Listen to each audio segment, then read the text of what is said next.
ချစ်တစ်ခုတည်းနဲ့အိမ်ထောင်ရေးမှာလုံလောက်ရဲ့လားအချစ်နဲ့လွတ်ကင်းတာဘယ်သူမှမရှိဆိုတဲ့သရှင်းစာကားလေးအတိုင်းပဲအချစ်ဆိုတာငယ်ရွယ်တဲ့အချိန်ကနေကြီးပြင်းအိုမင်းလာတဲ့အထိလူတွေမရှိမဖြစ်လိုအပ်ကြတဲ့အခြေခံလိုအပ်ချက်တွေထဲကတစ်ခုပါပဲသမီးရေးစားချစ်သူဘဝမှာတော့အရှိရှိရင်ပြည့်စုံပြီးပင်လီပြင်ကိုလေကြော်ဖြတ်ရေးကြသလိုမိန်းပင်လီကိုလေကူးခတ်ရေးကြပါတယ်တက်တီတွေအပြည့်နဲ့တယောက်ကိုတယောက်ချစ်နေဖို့ပဲလိုအပ်တယ်ပေါ့နော်ဒါပေမဲ့အချစ်တစ်ခုတည်းနဲ့ရွေးလိုက်တဲ့အိမ်ထောင်ရေးမှာတော့အကန့်အသတ်တွေရှိလာရောသမီးရေးစားဘဝမှာကိုသိခဲ့တဲ့ချစ်သူကအိမ်ထောင်လေးကြရောတခြားတစ်ယောက်လိုဖြစ်သွားတယ်ရေးစားဘဝတုန်းကအလိုလိုက်ကြိတ်ဆောင်ခဲ့တဲ့မြအိမ်ထောင်လေးကြပြီးရောလှည့်လျူရှုတက်လာတယ်ပြောင်းလဲသွားတယ်အချစ်တွေရော့သွားတယ်ကိုယ့်ကိုဂယုမစိုက်တော့ဘူးနားလည်မှုမပေးတော့ဘူးစိတ်မရှိတော့ဘူး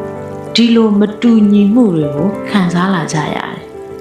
။ဒါတွေဘာကြောင့်ဖြစ်နေရလဲဆိုတာကိုစဉ်းစားဖို့ကြရလား။အဲ့လိုစဉ်းစားလိုက်တဲ့အချိန်မှာအရင်ဆုံးကို့မှာဘာလိုအပ်ချက်တွေများရှိလို့လဲ။ကိုကမလှတော့လို့လား။ခန္ဓာကဝသွားလို့လား။အလှမပြင်းတော့လို့လား။ဒီလိုမျိုးအတွေးပေါင်းစုံဝင်လာကြတယ်။ဒီနေရာမှာမိသစ်နဲ့မိခွန်းကကို့အိမ်ထောင်ဘက်အကြောင်းကိုဘလောက်ထိသိထားလဲ။